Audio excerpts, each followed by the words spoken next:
ಒಳಗಡೆ ಸೊ ಮೊದಲನೇ ಶೋ ಪ್ರೇಕ್ಷಕರ ಜೊತೆ ಕುಳಿತು ನೋಡಿದ್ದೀರಾ, ಹೇಗೆ ಅನಿಸ್ತು ಸರ್? ನಾನು ಉತ್ಪ್ರೇಕ್ಷಕ ನಾನು ಹೇಳಲ್ಲ. ನಮ್ಮ ಸಿನಿಮಾ ಇರೋದು ನ್ಯಾಚುರಲ್ಲು, ನಾನು ನ್ಯಾಚುರಲಾಗೆ ಮಾತಾಡ್ತೀನಿ.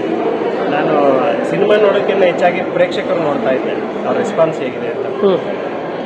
ಸರ್, ಫಸ್ಟ್ ಹಾಫಲ್ಲಿ ಸಿಟಿಲಿ ಏನು ನಡೀತದೆ ಇದೆ, ಸೆಕೆಂಡ್ ಹಾಫಲ್ಲಿ ಸರ್ ಪ್ರತಿಯೊಬ್ಬರು ಪ್ರೇಕ್ಷಕರು, ಅದರಲ್ಲೂ ಲೇಡೀಸ್ ಕಣ್ಣಲ್ಲಿ ಧಾರಾಕಾರವಾಗಿ ನೀರು ಸುರಿತಿರೋದು ನೋಡಿ ಅರ್ಧ ನನಗೆ ಅವ್ರು ಹೊಡ್ತಾ ಇದ್ರೆ ನಾನು ಖುಷಿ ಪಡ್ತಾ ಇದ್ದೆ.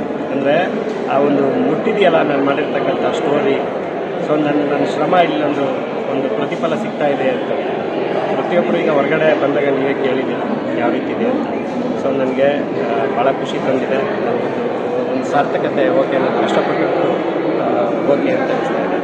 ನನಗೀಗ ಪ್ರತಿಯೊಂದು ಡಿಸ್ಟಿಕ್ಕಿಂದ ಎಲ್ಲ ರಾಜ್ಯದ ಮೂಲೆಗಳಿಂದ ನನಗೆ ಕಾಲ್ ಮಾಡ್ತಾ ಇದ್ದಾರೆ. ಸಿನಿಮಾ ನೋಡಿದಂಥ ಪ್ರತಿಯೊಬ್ಬರು ರೈತರ ಬಗ್ಗೆ ತುಂಬ ಚೆನ್ನಾಗಿ ನೋಡಿದ್ದೆ. ನಮ್ಮ ರೈತರ ಸಂಘದ ಅಧ್ಯಕ್ಷರು ಕಾಲ್ ಮಾಡಿದ್ರು, ಈಗ ಚಾಮರಾಜನಗರ ಬೇರೆ ಮಂಡ್ಯದಿಂದ ಕಾಲ್ ಮಾಡಿದ್ರು.